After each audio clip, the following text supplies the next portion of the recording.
आम सी शक्लो सूरत वाले पाको हिंद के 5 बड़े और कामयाब फिल्मी हीरो रंगीला, सुल्तान राही, नसीरुद्दीन शाह, मनोज बाजपेयी और नवाजुद्दीन सिद्दीकी, जिन्होंने अपनी फ़नी सलाहियतों के ज़रिए फिल्मी हीरो बनकर कामयाबियां हासिल की।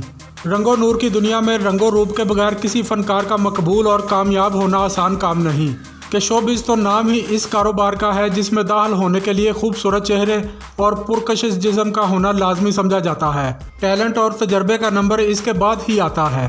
दुनिया भर के फ़नकारों की फहरिस्त उठाकर देख लीजिए, आपको कामयाब फ़नकारों में अक्सरियत खुश शक्ल और पुरकशिश लोगों की नज़र आएगी। आम सी शक्लो सूरत रखने वाले फ़नकारों को फिल्मी दुनिया में आम तौर पर एक्स्ट्रा, मामूली या सानवी किरदारों में ही कास्ट किया जाता है, जबकि ऐसे फ़नकार उंगलियों पर गिने जा सकते हैं जिन्हें मामूली शक्लो सूरत के बावजूद सिनेमा स्क्रीन पर हीरो के किरदारों में जलवागर होने का मौका मिला हो और उन्होंने अपनी सलाहियतों के ज़रिए अपनी पहचान बनाकर शोहरत और कामयाबी हासिल की हो। आज इस खसूसी वीडियो में आम शक्लो सूरत के इन 5 बड़े फ़नकारों का तज़किरा किया जा रहा है जिन्होंने महज अपनी सलाहियतों के बलबूते पर फिल्मी दुनिया में ना सिर्फ बल्कि ऐसा नाम और मकाम हासिल किया जो बहुत कम अदाकारों को नसीब होता है।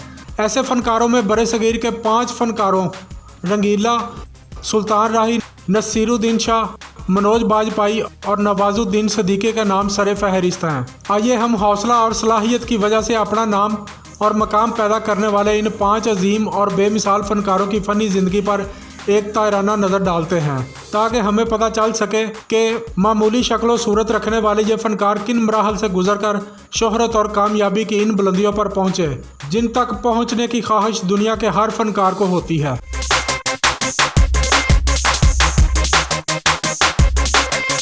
रंगीला प्राइड ऑफ परफॉर्मेंस और निगार अवार्ड याफ्ता पाकिस्तानी फिल्मों के मशहूर कॉमेडियन अदाकार रंगीला 1 जनवरी 1937 को अफ़गानिस्तान के शहर नंगरहार में पैदा हुए और 24 मई 2005 को इनका इंतकाल हो गया। वो अपनी यादगार फिल्मों और उम्दा फ़नकाराना सलाहियतों की वजह से आज भी फिल्म बीनों के दिलों में ज़िंदा हैं और जब तक लॉलीवुड का वजूद बाकी है इनका नाम ज़िंदा रहेगा। अदाकार रंगीला मरहूम का असल नाम सईद खान था। क़याम पाकिस्तान के बाद इनके आबाओ अजदाद अफ़गानिस्तान से हिजरत करके पाकिस्तान में आकर पेशावर में आबाद हो गए थे। इनका तल्लक पख्तून फैमिली से था। इन्होंने अपने इब्तदाई ज़माने में मकैनिक का काम भी किया जबकि इनको पहलवानी का बहुत शौक़ था, लेकिन सईद खान आल मारूफ रंगीला को सबसे ज़्यादा शौक़ फिल्में देखने का था और वो मशहूर भारतीय अदाकार दिलीप कुमार की फिल्में शौक़ से देखा करते थे, जिसकी वजह से इनके दिल में अदाकार और हीरो बनने का शौक़ पैदा हुआ और इस शौक़ की तकमील के लिए वो आलम जवानी में लाहौर चले गए और फिल्म स्टूडियोज़ के चक्कर लगाने लगे कि किसी तरह इन्हें किसी फिल्म में अदाकारी का चांस मिल जाए। लेकिन इब्तदा में इन्हें फिल्मों में तो काम ना मिल सका, अलबत्ता फिल्मों के पोस्टर और सिनेमाओं पर लगने वाले बिलबोर्ड बनाने का काम मिल गया। हालांकि रंगीला तालीम याफ्ता ना थे, लेकिन इन्हें फिल्म बीनी के साथ साथ मुसव्वरी का बहुत शौक़ था और वो बहुत अच्छी पेंटिंग बना लिया करते थे और यही शौक़ इनके ज़रिया मुआश का इब्तदाई ज़रिया बना। इस काम से रंगीला ने फिल्मी दुनिया में अपनी जगह बनाई और लाहौर के नामवर स्टूडियोज़ में इनका आना जाना शुरू हो गया, जहां इनकी मुलाकात नामवर फिल्म साज़ों, हदायतकारों और अदाकारों से होने लगी और यही ताल्लुक़ बिल आखिर इन्हें फिल्मी दुनिया में एक अदाकार के तौर पर मुतारफ़ करवाने का सबब बना। इन्होंने एक्स्ट्रा से लेकर कॉमेडियन और हीरो तक हर किस्म के किरदारों में काम किया और पसंद किए गए और गैर तालीम याफ्ता होने के बावजूद रंगीला ने ना सिर्फ एक अदाकार के तौर पर अपनी फ़नकाराना सलाहियतों का शानदार इजहार किया बल्कि फ़िल्म साज, हदायतकार, मुसन्नफ़, नगमा नगार, गुलूकार और मौसीकार के तौर पर भी काबिल रशक कारकर्दगी का मुजाहरा करके ख़ुद को मनवाया। रंगीला को अगर हम हर फन मौला फ़नकार कहें तो बेजाना होगा। फिल्मी दुनिया में 3 से ज़ायद शोबों में अपनी सलाहियतों का इजहार करने वाले फ़नकारों में रंगीला का नाम सरे फहरिस्त है।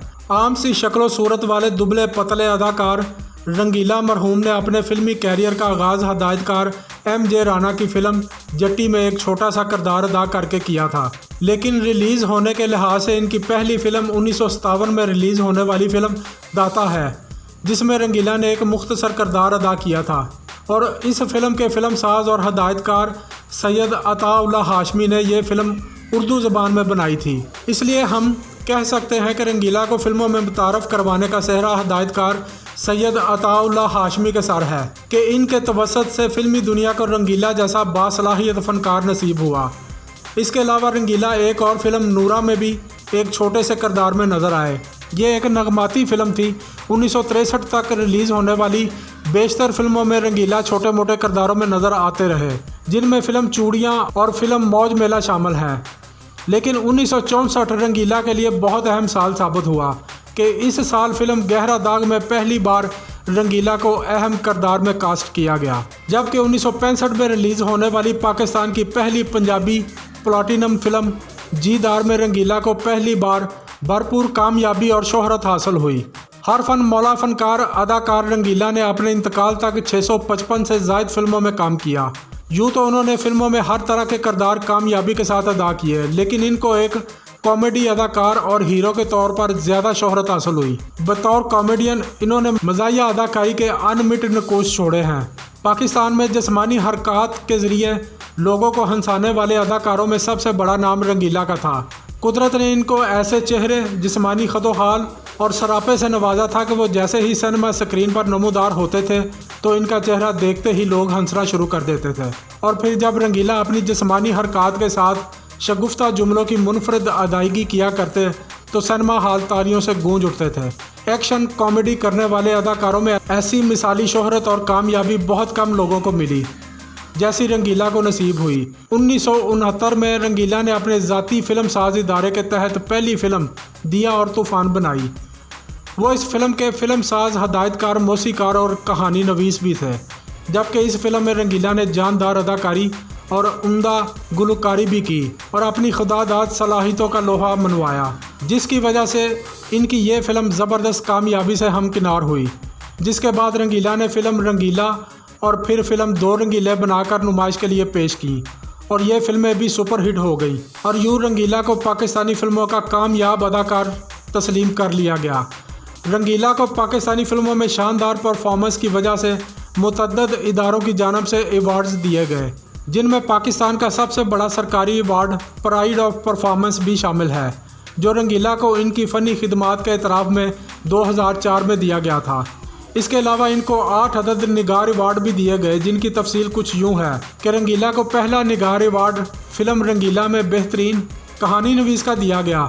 दूसरा निगार अवार्ड रंगीला को इनकी ज़ाती फिल्म दिल और दुनिया में बेहतरीन अदाकारी का दिया गया। तीसरा खसूसी निगार अवार्ड इनको फिल्म मेरी ज़िंदगी है नगमा में दिया गया। चौथा खसूसी निगार अवार्ड रंगीला की फिल्म नौकर ते मालक में दिया गया। पांचवा निगार अवार्ड इनको फिल्म सोना चांदी में बेहतरीन हदायतकारी और बेहतरीन कहानी नवीस के तौर पर दिया गया। छठा निगार अवार्ड रंगीला को platinum jubilee film miss Colombo में बेहतरीन मज़ाहिया अदाकार का दिया गया। सातवां निगार अवार्ड इनको फिल्म बागी ते कैदी में बेहतरीन मज़ाहिया अदाकार का मिला, जबकि आठवां निगार अवार्ड रंगीला को डबल वर्जन फिल्म 3 यके 3 छक्के में बेहतरीन मज़ाहिया अदाकार का दिया गया। अदाकार रंगीला को ये अनोखा एजाज़ भी हासिल है कि वो पहले पाकिस्तानी फ़नकार हैं जिनके अपने नाम पर फिल्म रंगीला, फिल्म दो रंगीले और फिल्म रंगीला और मनवर ज़रीफ बनी और बहुत कामयाब रही। इनकी कॉमेडी फिल्मों की एक तवील फहरिस्त है, लेकिन हम इनकी ख़ास फिल्मों का तज़किरा करें तो इनकी शाहकार फिल्मों में फ़िल्म इंसान और गधा, पर्दा ना उठाओ, मेरी ज़िंदगी है नगमा, रंगीला, दिया और तूफ़ान, बरिया मेला, दो रंगीले, पगड़ी संभाल जटा, दूसरी शादी, बाऊजी, बदला, बाबल दा बेड़ा, औरत राज, रंगीला और मनवर ज़रीफ, ये वो फिल्में हैं जिन्हें रंगीला की उम्दा अदाकारी की वजह से कभी फरामोश नहीं किया जा सकता। इनकी दीगर कामयाब फिल्मों में फ़िल्म मंजी किथे डावा, हाथ जोड़ी, जिगरी यार, संग दिल सरैया, गहरा दाग, पगड़ी संभाल जटा, दोस्ती और चंद दीगर फिल्में काबिल ज़िक्र हैं। रंगीला वो पहले पाकिस्तानी फ़नकार थे जिन्होंने किसी फिल्म में पहली बार 4 किरदार अदा किए। रंगीला ने इस फिल्म में दादा, बेटा, पोता और पड़पोता का किरदार अदा करके एक मुनफरिद रिकॉर्ड कायम किया।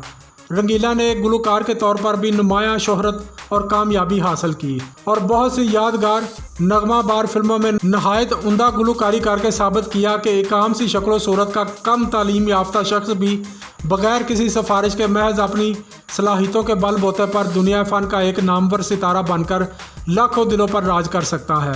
रंगीला ने गुलकारी की इब्तदा 1966 में हिदायतकार एम अकरम की फिल्म बांकी में गुलकारा आयरन परवीन और मुनव्वर ज़रीफ के हमरा एक पंजाबी गाने से किया। इसके बाद रंगीला ने हिदायतकार एम अकरम की एक और फिल्म चंद चौदवीदा में मुनव्वर ज़रीफ के हमरा एक पैरोडी गाना जिगर ज़ख्मी है सर चकरा रहा है गाया, जबकि एक गाना उन्होंने फिल्म मैं जिंदा हूँ के लिए भी गाया। लेकिन एक गुलकार के तौर पर रंगीला की शोहरत और कामयाबी का आगाज़ इनकी ज़ाती फिल्म दिया और तूफ़ान से हुआ, जिसमें रंगीला के गाए हुए गीत गा मेरे मनवा गाता जा रे और बता ए दुनिया वाले ये कैसी तेरी बस्ती है को बेहद पसंद किया गया और यूँ उन्होंने एक गुलकार के तौर पर शानदार कैरियर का आगाज़ किया जो एक तवील अरसा तक जारी रहा। रंगीला के गाए हुए यूँ तो तकरीबन तमाम ही गाने मकबूल हुए, लेकिन गमज़दा गानों ने ज़्यादा शोहरत हासिल की, जिसकी वजह यह थी कि रंगीला की आवाज़ में एक ख़ास किस्म का दर्द और सोच था, जिसकी वजह से गमगीन गानों में जान पड़ जाया करती थी। रंगीला के गाए हुए यूँ तो सारे ही गाने मशहूर हुए, लेकिन गा मेरे मनवा गाता जा रे, जाना है हमका दूर, यहाँ कदर क्या दिल की होगी, ये दुनिया है शीशा घरों की, हमने जो देखे ख्वाब सुहाने, तेरा किसी पे आए दिल, तेरा कोई दुखाए दिल, और मेरा महबूब मेरे प्यार का कातिल निकला जैसे सदाबहार गानों का शुमार रंगीला के गाए हुए नाकाबिले फरामोश गीतों में किया जाता है। आम सी शक्लो सूरत वाले अदाकार रंगीला महज अपनी खुदादाद सलाहियतों की वजह से एक आम कॉमेडी अदाकार से हीरो के किरदारों तक पहुँचे। इन जैसा कोई दूसरा कॉमेडियन ना इनके दौर में था और ना ही आज तक बॉलीवुड में इनका कोई नेमुल बदल पैदा कर सकी है। अपने स्टाइल के वो वाहिद फनकार थे। यही वजह है कि इनके इंतकाल के तवील अरसा बाद भी फिल्म बीन इनकी कमी महसूस करते हैं। रंगीला की तरह फिल्म के बहुत से शोबों में एक साथ काम करने का रिकॉर्ड कोई दूसरा पाकिस्तानी फनकार आज तक नहीं तोड़ सका। रंगीला ने लाहौर से अपने फिल्मी कैरियर का आगाज़ किया और इसी शहर में मई 2005 में इनका इंतकाल हो गया।